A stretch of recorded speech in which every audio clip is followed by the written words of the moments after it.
Him versus Ciryl Gane, that's very interesting. For sure. And I know the power is going to translate over to heavyweight. That's not going anywhere. He'll be out of flatline heavyweights. 100%, especially with zero weight cut. Yeah. He's probably 230, 240 walking around. 230 something maybe. He's 240. Yeah, dude, come on. He's 240 walking around. That's a legit heavyweight. He's a big, legit tall, heavyweight. long. Fucking guy fought at 85. But so is Ciryl, man. Cyryl's good. An athlete heavyweight, not just a big guy fighting at heavyweight. He's a legit heavyweight. To be fair, that's all Alex Pereira's done, right? He had a quick rise through the middleweight division for Alex Pereira, and since then, it was Pereira time. Anytime he fought, he was the main event on the pay-per-view. The whole world went into a frenzy. Channels all over the place, knockouts galore, and a schedule that was insane, right? So he deserves all the accolades. And I know in the past, I might have bet against him because the first time Magomed Ankalaev beat him, I thought the possible anxiety from fighting Pereira and the power, that's gone. He's going to be more aggressive this time and better with the wrestling. But he got smoked. He got smoked in 69 seconds or something like that. So that's why I picked against him. I'm not hating on the guy. What he's done is phenomenal. If he beats or loses to Ciryl Gane, who does he fight next? Well, he still thinks he's got a good chance of facing Jon Jones because Jon Jones, Dana talked about it recently. He said he's done. He's got arthritis and all this, and Jon Jones came out and had a bit of a tweet and delete storm on Twitter, right? You never know. Jon Jones might come back because, as Pereira said, he's under contract. They're not going to release him from contract. And if Jon Jones gets that itch and gets that scratch, listen, I'd still love to see it. And Pereira still wants to fight Jon Jones. And that would be something unbelievable. And if Pereira goes off and becomes a 3-weight division champion, right? Jon Jones might want to come back, and Dana and the UFC and Hunter and everyone might go, you know what, he can be a liability, but dude, we got... Yeah, this got to be Cyryl's last crack at a title, right? Like, this will be his 5th chance at an interim or undisputed. He won the interim one against Derek Lewis, but the rest is being, no contests or losses. I know the division is thin, and I know it's rough, but, like, I can't imagine a world where he gets a 6th chance if he loses this. Yeah, and that too, we just spoke about it with the first fight. Again, when the division is rough, it just makes it look like, the title fights aren't as exciting because the rest of the division is rough. So it almost looks like, well, who else is there to fight for this except for these two guys? So there is a little bit of that involved in this fight. But again, I don't want to take anything away from the fight because, like I said, Alex is probably going to go down as the greatest fighter we've ever seen if he can pull this off. Ciryl Gane is an absolute stud, and he's capable of being great.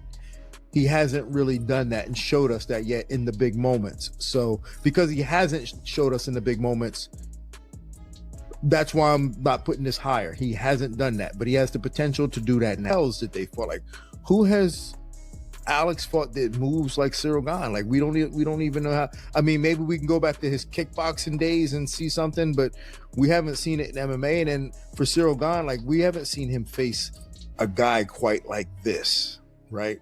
And the only thing that we've seen him face that was similar to this, it's not in style, but it's in aura, Jon Jones, and he completely folded. So it'll be interesting to see what happens on fight, and this is in the White House too, man. So that's another factor for Ciryl Gane that I'm a little concerned with, because if he can't deal with, like, being at the White House and fighting a big fight like this, then man, like, look, he's simply not equipped for this style of combat. It's that straightforward. Not a single person with any sense anticipated this bout would materialize. Absolutely zero individuals predicted this scenario. Still, we find ourselves in a reality where Alex Pereira is scheduled to clash with Ciryl Gane at the incredible White House venue, which sounds completely wild when you consider it. Fight analysts examining this matchup remain evenly divided on the potential outcome, and crucially, what this interim championship represents for each competitor's career legacy. Certain experts remain fully convinced that Pereira's brutal knockout power will guarantee his triumph in this encounter. Meanwhile, other voices strongly argue that Gane's blistering pace paired with his exceptional technical striking skills might prove to be the game-changing elements that determine everything when they enter the cage.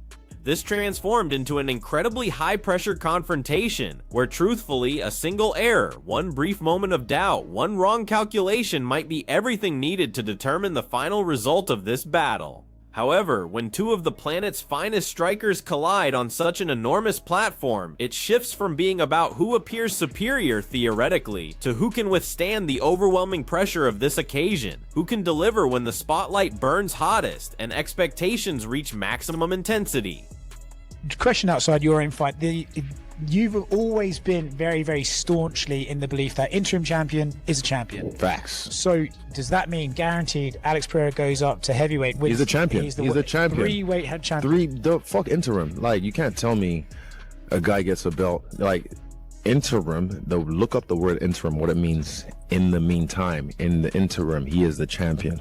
So, as well, like, my belts have how many rubies on them. People try and like discredit it and be like, oh well, one of them was interim. I'm like, well, come take it away. Come take it away from me. But yeah, he's gonna be the champion, and then he's gonna have a super fight with John Jones, and that'll be a big ass fight too. But that's still the White House. You should be negotiating for John Jones then, because it doesn't sound like they're getting to the right money there. Really, they'll find a way. The UFC and the brass over there, they always, and the fighters as well, they butt heads with their managers. What ultimately emerges victorious? While Pereira prepares himself both mentally and physically for his confrontation with Gane against this truly unprecedented White House setting, there exists significantly more complexity happening behind the scenes than merely an intriguing stylistic battle that audiences desire to witness. Charles Oliveira actually proposes that a much broader, more essential transformation is currently occurring throughout the complete landscape of fighting disciplines. It becomes genuinely troubling when you examine it closely. He discusses how the authentic drive to compete at elite levels can gradually surrender to financial considerations and external pressures dominating the sport. He references the complex situation involving Tom Aspinall and John Jones as an ideal illustration of how rapidly this change can unfold directly in front of us.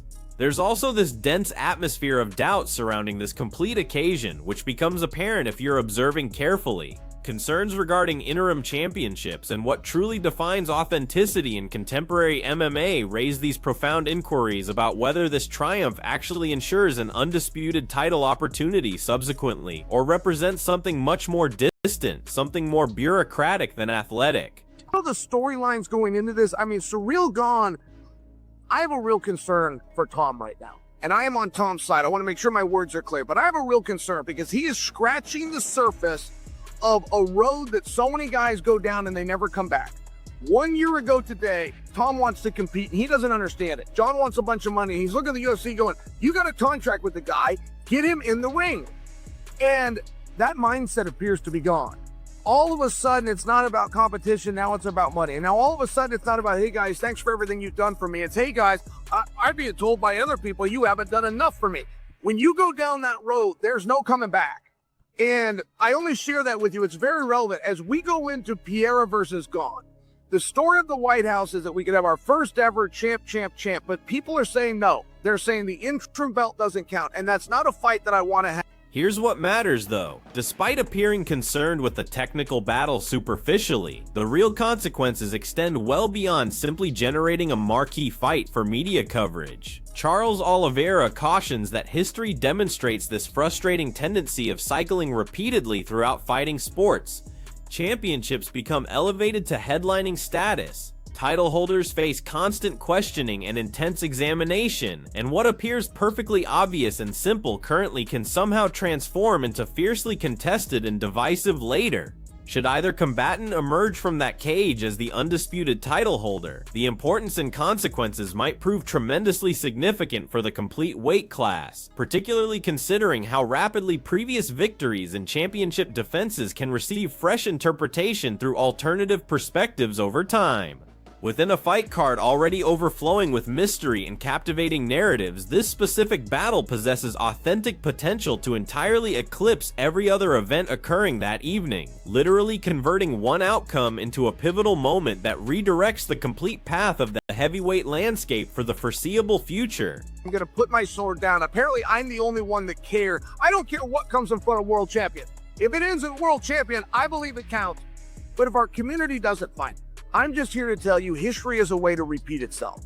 And when people like to say that Tom is the undisputed champion, they have very short-term memories. Because if I was to say, did he win that? I go, are you sure? I say, did he defend that? Are you sure? Like, people would have to kind of remember and go, well, no, I guess he was an interim and I guess he was elevated. Right thing to do.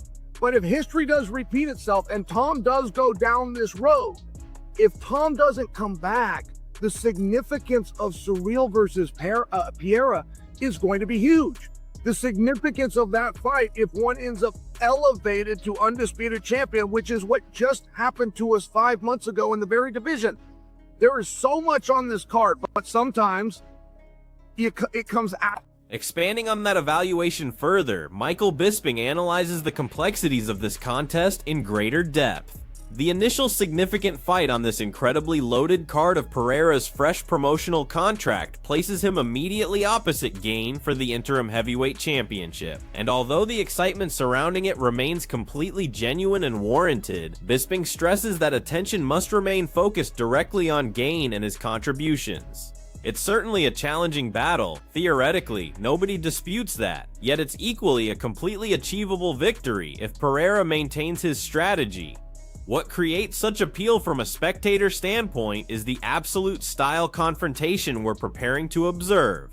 Different from numerous heavyweight contests that become controlled by grappling sequences and wrestling wars, this promises to provide a complete striking war from beginning to end, which honestly might make it more thrilling and captivating than certain massive featured battles people have been relating it to recently. With both competitors truly capable of generating explosive finishing sequences on their feet at any instant, Bisping claims this match might legitimately develop into a complete striking exhibition that maintains fans at the edge of their chairs, pulses racing from the opening moment through the closing seconds. Fight deal. Of course, the first fight on that deal will be against Ciryl Gane for the heavyweight title, the interim heavyweight title. Now, the old cliche in combat sports is I don't want to look past my opponent because, you know, I'm focused on Ciryl Gane, and he should be, because that's a tough fight. But it's a very winnable fight. It's a very compelling, fun matchup. A lot of people came out talking shit to me because I said it might be a better matchup than Jon Jones. The reason I said that, and it's pretty goddamn obvious, is because it will be a striking affair, right? People didn't love the BMF because Charles Oliveira dominated the fight on the ground. And more than likely, I'm not being disrespectful to Pereira, you got to think that's what Jon Jones would do. He would take him down. And if Pereira could defend the submissions, it'll look like the BMF, right? And everyone booed. Everyone talked shit. Even Dana White didn't like it. Extending his comprehensive analysis of what makes this battle unique, Bisping clarifies precisely why this confrontation might become among the most fan-friendly and unforgettable fights in recent history. He acknowledges immediately that it's extremely simple to receive criticism from dedicated fans for making dramatic declarations like this. Yet when you examine it theoretically and truly study the approaches, the striking battle between Pereira and Gane remains genuinely difficult to surpass regarding pure entertainment factor. Simultaneously though, Gane's future remains quite unclear regardless of this fight's outcome. Win or lose this weekend, he continues pursuing that eventual confrontation with Jon Jones that everyone desires to witness, and a convincing triumph here against Pereira might potentially elevate him to 3-division champion status, which represents an achievement that theoretically alone could actually establish him among the most decorated and accomplished UFC competitors in the complete organizational history. Despite all the championship consequences and future matchmaking possibilities, any contest featuring Alex Pereira at this career stage remains completely destined to become a major attraction, generating enormous attention, and spectators watching can anticipate nothing short of high-pressure, headline-creating entertainment that audiences will discuss for months following. Last week, but so based upon that knowledge, this makes for a better fan-pleasing matchup. But yeah, I'm a dickhead if I say that, right? Jesus Christ, you just can't win. So anyway, Ciryl Gane, who knows, right? Who knows if he wins that fight? We don't know. But he's still convinced that he's gonna fight Jon Jones one day, because regardless of whether or not he beats Ciryl Gane, which is a tough fight, and if he does beat him, he becomes a 3-weight division champion. Does that automatically make him the most successful UFC fighter of all time? Because on paper it does. But when you look at the matchups, does it make him the best? Does that make his career more impressive than Jon Jones, than George St. Pierre, than Anderson Silva, Demetrius Mighty Mouse Johnson? I don't know, but it's certainly a topic of conversation. Let me know your thoughts on that. But if he beats him, and even if he doesn't beat him, right, who is he gonna fight? Because that kind of paycheck, he's gonna be involved in nothing but block Furthermore, Din Thomas contributes his professional viewpoint, emphasizing particularly why Pereira continues being such essential viewing every time he enters that octagon.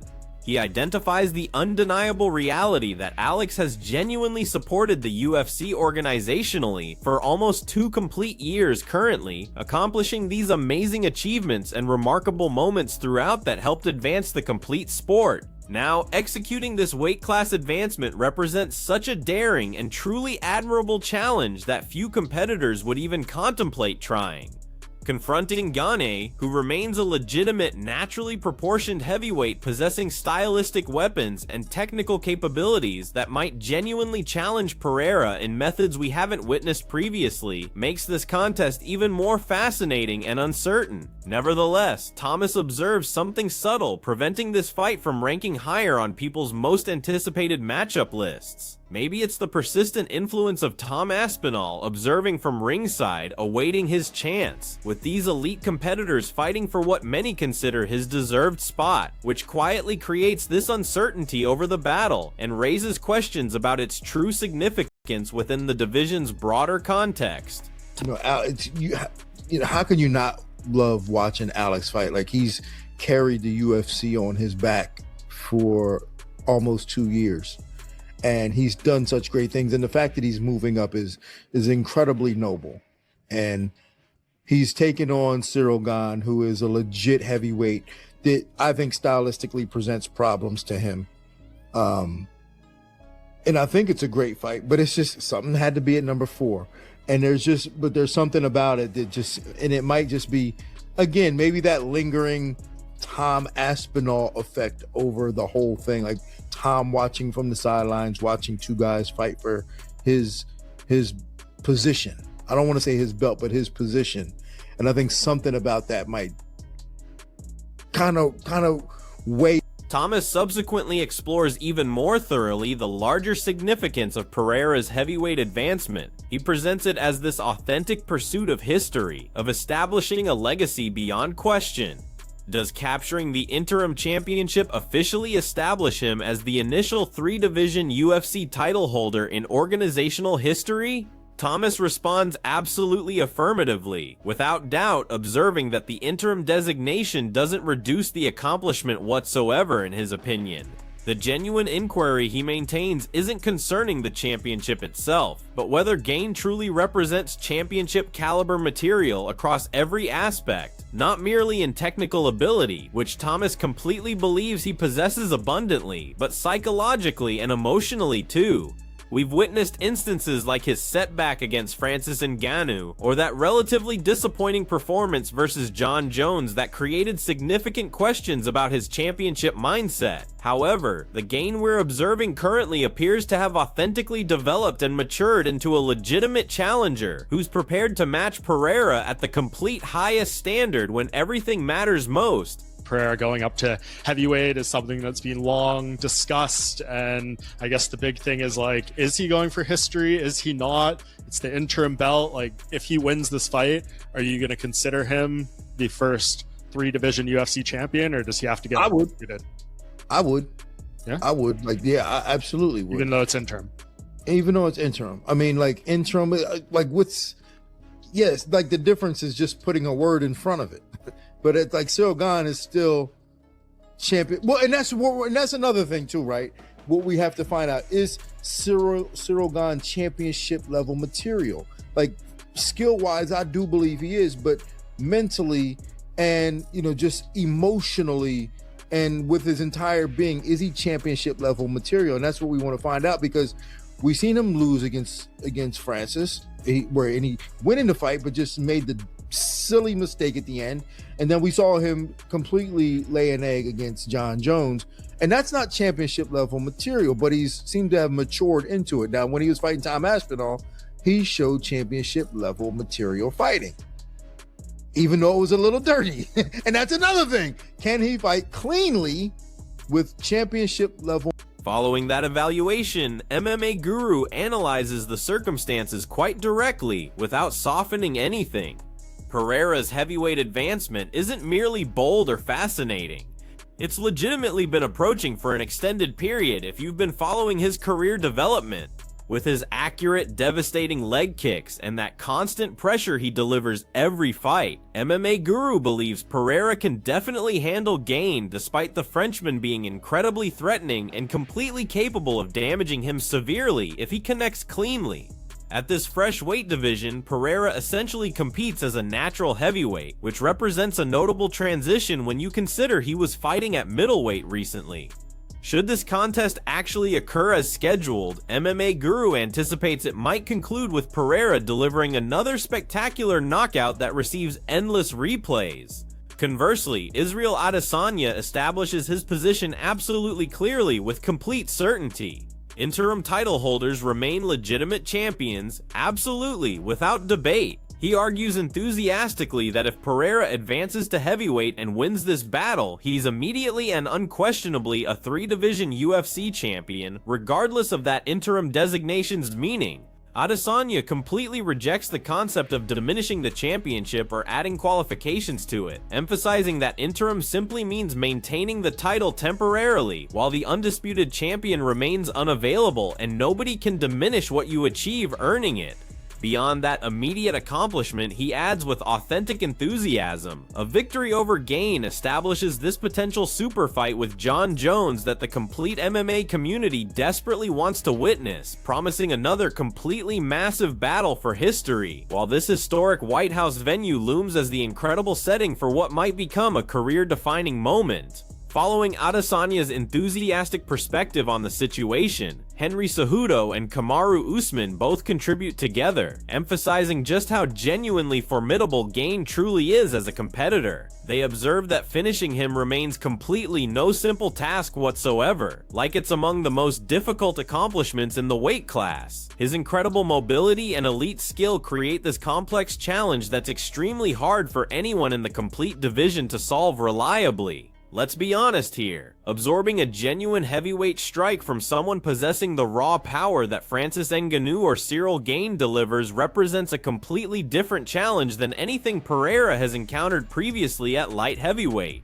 Still, they're certainly not dismissing Pereira from this contest, not remotely. With his elite striking power and demonstrated history of performing when pressure peaks, he's completely capable of shifting the fight entirely in his direction at any instant, exactly as he once surprised the complete world when he initially targeted conquering the light heavyweight division.